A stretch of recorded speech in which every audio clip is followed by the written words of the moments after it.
जय श्री कृष्ण मित्रों। लास्ट लेक्चरनी अंदर 9.4 ની અંદર 18 દાખલા સુધી આપણે જોયું હતું। આજે 19મા દાખલાથી શરૂ કરીએ।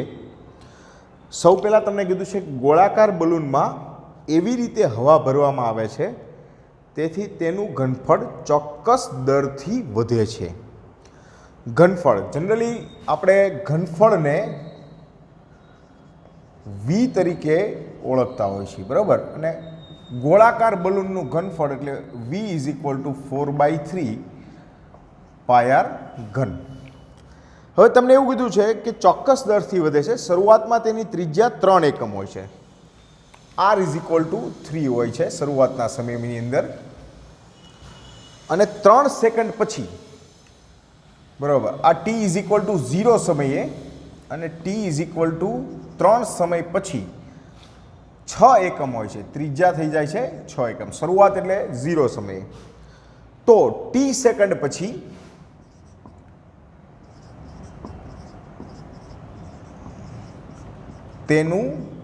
તેની ત્રિજ્યા આપણે મેળવવાની છે, બરાબર। તો શરૂઆત કરી કે ભાઈ ગોળાકાર બલૂનમાં હવા ભરવામાં આવે છે અને ચોક્કસ દરથી વધે છે। ચોક્કસ દર એટલે આ દાખલા તરીકે હવા ભરો એટલે એનું ઘનફળ dv/dt ચોક્કસ દરથી વધે છે, પણ એ ચોક્કસ છે એનો મતલબ એ અચળાંક છે, બરાબર, અચળ દરથી વધે છે। એક જ મિનિટ, અચળ દર શું છે આપણને કીધો નથી, બરાબર, મૂળ કોન્સ્ટન્ટ ટર્મ છે। હવે આની અંદર હું આવી રીતે કરી શકીશ કે dv = k dt, સંકલન મૂકી બે બાજુથી, તો સંકલનમાં dv k સંકલનમાં dt, dv નું સંકલન v k t + c, આ આપણું બેઝિક સૂત્ર મળ્યું। હવે જ્યાં v = આપણી પાસે છે 4/3 પાઈ r ઘન = kt + c। હવે આપણને બે વેલ્યુ આપેલી છે, એક છે t = 0 સમયે r = 3 છે, એટલે t ની જગ્યાએ 0 મૂકું છું અને r ની જગ્યાએ 3 મૂકું તો મને મળશે 4/3 પાઈ ગુણ્યા r એટલે 3 મૂકું એટલે આ આવશે 27 k t0 વત્તા, હવે જો આ 9 ચોક 36 પાઈ બરાબર c, બરાબર, આ c ની વેલ્યુ આવી। હજી આપણી પાસે એક છે કે t = 3 હોય ત્યારે r = 6 છે, તો t = 3 ત્યારે r = 6 લઈએ તો આ મને મળશે 4/3 પાઈ 6³ = k t = 3 પ્લસ c છે 36 પાઈ, બરાબર। આ 4/3 પાઈ અને હું આમ લખું 36 × 6, આમાંથી 3 કોમન લઈ લઉં તો અંદર વધશે k + 12 પાઈ, ઓકે। 3 × 2 = 6, 12 × 13 = 36, 12 × 2 = 24, ચોક 96 પાઈ = k + 12 પાઈ, તો k = 96 પાઈમાંથી 12 પાઈ ગયા એટલે આપણી પાસે મળશે 84 પાઈ, આ k ની વેલ્યુ આવી। આપણે t પાસે r ની કિંમત શોધવાની છે। t મૂલ્યમાં આપણી પાસે જે સમીકરણ છે કે 4/3 પાઈ r ઘન = kt + c। આ 4/3 પાઈ r ઘન એમને એમ રહેવા દો, k = 84 પાઈ into t plus c = છે 36 પાઈ। પાઈ કેન્સલ કરી દઉં બંને બાજુથી, 4 કોમન લઈ લઉં તો 1/3 r ઘન બરાબર 21 ચોક 84 પાઈ, સોરી પાઈ કેન્સલ એટલે t વધશે, આમાંથી 4 કોમન લઉં એટલે મને મળશે 9 r ઘન બરાબર 3 × 21t + 9, r = 63t વત્તા 27 1/3, આ r ની કિંમત મળી ગઈ આપણને, બરાબર। નેક્સ્ટ એક્ઝામ્પલ 20મો દાખલો બહુ જ સરસ મજાનો દાખલો છે, ધ્યાનથી જોજો. બેંકમાં રાખેલ મુદ્દલ વાર્ષિક 8% દરે વધી રહ્યું છે. ધારો કે મુદ્દલ P રૂપિયા છે. ટી સમયમાં થતો વધારો dp/dt જેટલો થાય. હવે તમને શું કીધું છે જો કે આ બેંકમાં રાખેલું મુદ્દલ 8% દરે વધી રહ્યું છે. ટી સમયમાં થતો વધારો છે એ 8% દરે વધે છે, એટલે dp/dt બરાબર r%. બરાબર, કોના એ વ્યાજનો દર છે, પણ એ કોના આધારે નક્કી થાય? મૂકેલા પૈસા જે હોય એના એટલા ટકા મળે. તો dp/dt is equal two r/100p. બરાબર, હવે આપણે અહીંયા p વાળો ભાગ અલગ કરી દો તો 1/p dp, આ અચળ છે r/100 ઇન્ટુ dt.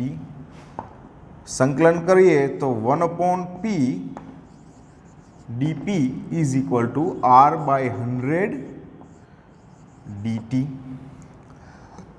આ થઈ જશે log mod of p is equal two r/100 t વત્તા, હવે અહીંયા c બે રીતે લઈ શકાય. હું log c લઉં છું. બરાબર, log mod of c. શું કામ? મારે p કેન્સલ કરવા માટે સરળ રહે.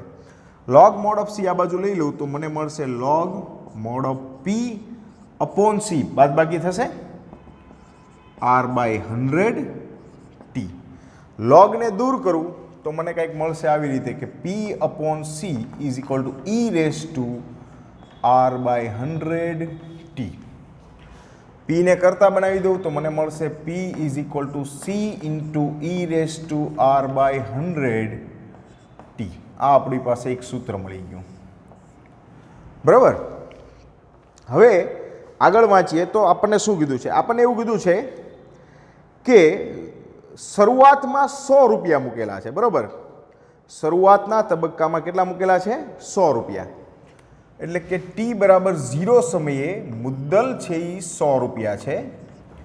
10 જ વર્ષની અંદર એ વધી જાય છે અને એ બમણી એટલે કે 200 થાય છે. તો બંને વસ્તુ વારા ફરતી આપણે મૂકીએ. જો p ઇઝ ઇક્વલ ટુ પહેલાં આપણે મૂકીએ 100, આ p બરાબર 100, c નથી ખબર એમનેમ રહેવા દો, e રેઝ ટુ r નથી ખબર એમનેમ રહેવા દો, અને t/0 મૂકો. બરાબર, અહીંયા તો c બરાબર તમારી પાસે આવશે 100 બરાબર c into e raise to 0. e raise to 0 એટલે 1, એટલે c ની કિંમત કેટલી આવી ગઈ? 100. ત્યારબાદ આગળ વધીએ આપણે. ફરી પાછું એક વખત લઈએ t/10 અને p/200. તો p ની જગ્યાએ મેં 200 મૂક્યા. c હવે મને ખબર છે કેટલા છે? 100, તો 100 મૂકી દીધા. e રેઝ ટુ r/100 અને t બરાબર મને ખબર છે 10. આ બેની ભાગાકાર કરીએ એટલે મને મળશે 2 બરાબર e રેઝ ટુ r/10. હવે e રેઝ ટુ r/10 છે. બરાબર, r બરાબર આપણે કરતા મૂકવા હોય તો એ મૂકી શકાય. બરાબર, અહીંયા e ને કરતા બનાવવા માટે આ બાજુ લઈ જાઓ તો log 2 આપણને મળશે. બરાબર, શું મળશે? log 2 બરાબર r/10. તો r બરાબર 10 ગુણ્યા log 2. આ વ્યાજનો દર આવ્યો આપણી પાસે. આપણને શું કીધું છે હવે જો, તો r ની કિંમત શોધો. log 2 ની કિંમત તમને આપી દીધેલી છે. તો r બરાબર 10 ગુણ્યા log 2 ની કિંમત આપી છે 0.6931. તો r બરાબર 6.931%, કારણ કે આ ટકાવારી છે. બરાબર, આટલા ટકા વ્યાજનો દર આપણને લાગુ પડશે. ક્લિયર? નેક્સ્ટ એક્ઝામ્પલ આની જેમ જ છે. એમાં તમને કીધું છે કે બેંકમાં રાખેલ મુદ્દલ 5%ના દરે સતત વધી રહ્યું છે. બરાબર, ધારો કે મુદ્દલ p રૂપિયા છે. તો ટી સમયમાં થતો વધારો ડીપી અપોન ડીટી જેટલો થાય. 5% દરે વધે છે એટલે ડીપી અપોન ડીટી આ 5% એટલે 5/100 કોના 5%? મુદ્દલના. બરાબર. લાસ્ટ આપણે કર્યું હતું તેમાં આર બરાબર કિંમત આપી નહોતી, અહીંયા આરની જગ્યાએ આપી દીધેલું છે. તો આ તમને મળશે 1/p. ડીપી બરાબર 5/100 ડીટી. સંકલન મૂકી દઈએ 1/p ડીપી. અહીંયા 1/20 કરી નાખું છું ડીટી સંકલનમાં. આ આવશે log mod of p બરાબર 1/20 t પ્લસ. હવે જો તમે કદાચ log p રાખવા માંગતા હોય તો એમાં કંઈ ફેર નહીં પડે, બરાબર. અહીંયા તમે c ખાલી મૂકી દો તોય, પણ હું log c લઉં છું. log c આ બાજુ લઈ લઉં એટલે મને મળશે log p/c બરાબર t/20. log લઈ જઈએ એક બાજુ. p/c બરાબર e/t/20. p ને કરતા બનાવી દઈએ એટલે p = c × e/t/20. આ તમારું કિંમત થઈ ગઈ, બરાબર. હવે આગળ વાંચીએ. જો 1000 રૂપિયા થાપણ તરીકે મૂક્યા હોય, બરાબર, એટલે t બરાબર 0 સમયે p ની કિંમત કેટલી છે? 1000. ચાલો આપણે એના આધારે એક કિંમત મેળવી લઈએ c ની, બરાબર. p એમને આપણને આપ્યું છે 1000, c નથી ખબર. e/t ની કિંમત 0 છે, 0/20. તો એનો મતલબ c ની કિંમત મને મળી ગઈ કેટલી છે? 1000 રૂપિયા અથવા 1000 કિંમત. તો 10 વર્ષ પછી કેટલા રૂપિયા મળશે? એટલે જો t બરાબર 10 લેવામાં આવે તો p ની વેલ્યુ મેળવવાની છે આપણે. કિંમત મૂકી દઈએ. p એમને એમ રહેવા દો.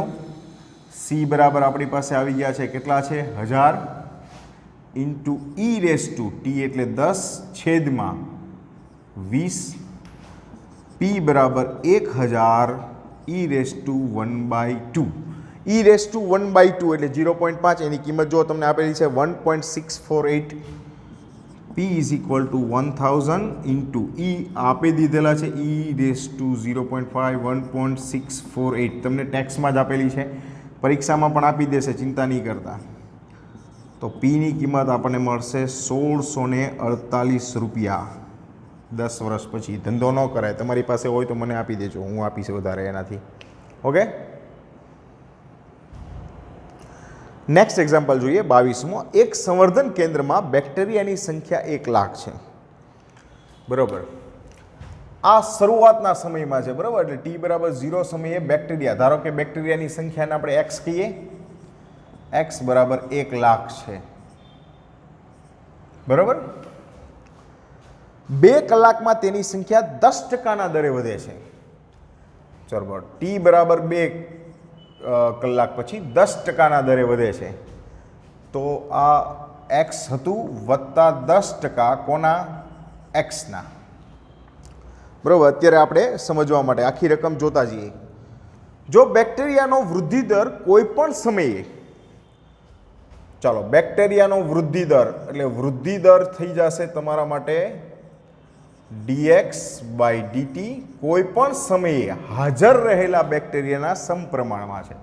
ધારો કે એ સમયે હાજર બેક્ટેરિયા x છે, તો તમારા માટે શું આવ્યું? આ આવી ગયું dx/dt = kx. આ ચલનાંક છે. ચલનાંક જ્યારે તમે દૂર કરતા હો ત્યારે અચળ પદ તરીકે કોઈ વસ્તુને ગુણવી પડે. આ તમને મળશે 1/x dx બરાબર k dt. 1/x dx બરાબર k dt. આ આવશે log mod of x = kt. હું log જ લઉં છું, log mod of c. log mod of c આ બાજુ લઈ લો એટલે બાદબાકી થશે, એટલે મને મળશે log x/c. મેં ડાયરેક્ટ ભાગાકાર કર્યો, બરાબર. kt. log દૂર કરી દઉં તો મને મળશે x/c e/kt. તો x બરાબર c into e raise to kt આવું કંઈક મળ્યું આપણને, બરાબર. ચાલો પહેલું તો t બરાબર 0 સમયે કેટલા છે? 1 lakh. t is equal two 0 હોય ત્યારે x ઇક્વલ ટુ 1 લાખ છે. ચાલો એક્સની જગ્યાએ 1 લાખ મૂકીએ આપણે. c નથી ખબર, e રેસ ટુ k નથી ખબર, t ઇઝ ઇક્વલ ટુ 0 છે, તો મને મળશે c બરાબર 1 લાખ. આ પહેલી આપણને મળી ગઈ. બીજી વસ્તુ એવી કીધી છે કે 2 કલાક પછી 10%ના દરે વધે છે. તો આ 10%નો દર એટલે શું થયો? મેં અહીંયા લખેલું જ છે કે after t is equal two 2 over. હવે x કેટલા થાય છે? 1 તો હતા એટલા, હતા કેટલા? લાખ, વત્તા 10% કોના? લાખના વૈધાઈ, બરાબર, વધારે નથી થયું ને? તો આ 10% 1 કલાકના હોય, બરાબર, તો આ આવશે 2000. આ ખરેખર શેના છે? 1 કલાકના. આપણે કેટલા કલાક પછીની વાત છે? 2 કલાક પછીની વાત છે, બરાબર. એટલે કુલ ટોટલ આપણી પાસે થઈ જશે 1,02,000.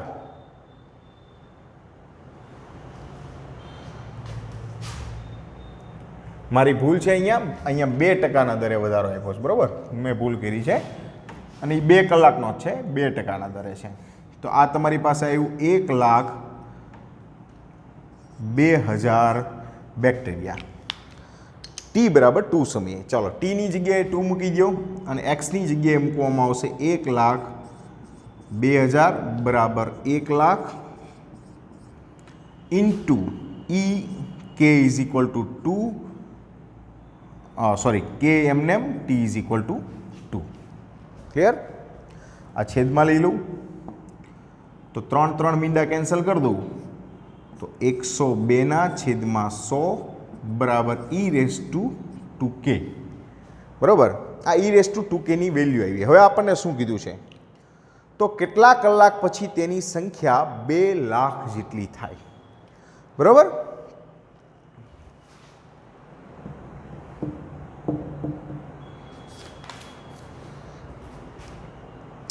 તો t શોધવાનો છે અને આપણી પાસે x છે એ કેટલો છે? 2 લાખ. ચાલો આપણું સૂત્ર છે x બરાબર c into e raise to kt. x ની કિંમત આપી દીધેલી છે 2 લાખ. c એટલે મારી પાસે છે 1 lakh. e raise to kt, k આપણને ખબર નથી, e રેસ ટુ 2k ખબર છે, e રેસ ટુ k ખબર નથી. t ની કિંમત શોધવાની છે. અત્યારે હું બંનેને એમને રહેવા દઉં છું. આ મને મળશે e રેસ ટુ kt બરાબર 2, બરાબર. અહીંયા હું kt ને કરતા બનાવું, kt ઇઝ ઇક્વલ ટુ મને મળશે log 2. તો આમાં પણ kt 2k ને કરતા બનાવી તો આ મને મળશે કંઈક આવી રીતે log 102/100, બરાબર. 2k બરાબર અહીંયા kt બરાબર છે 2k, તો t is equal to log 2/k. t is equal to બગડો છેદમાં લઈ જાઓ તો મને મળશે log 2/log 102/100, કંઈક આવું પદ મળે અને એને ગુણ્યા કરવા પડશે આપણે 2, એટલે અહીંયા ઉપર ગુણી નાખીશું.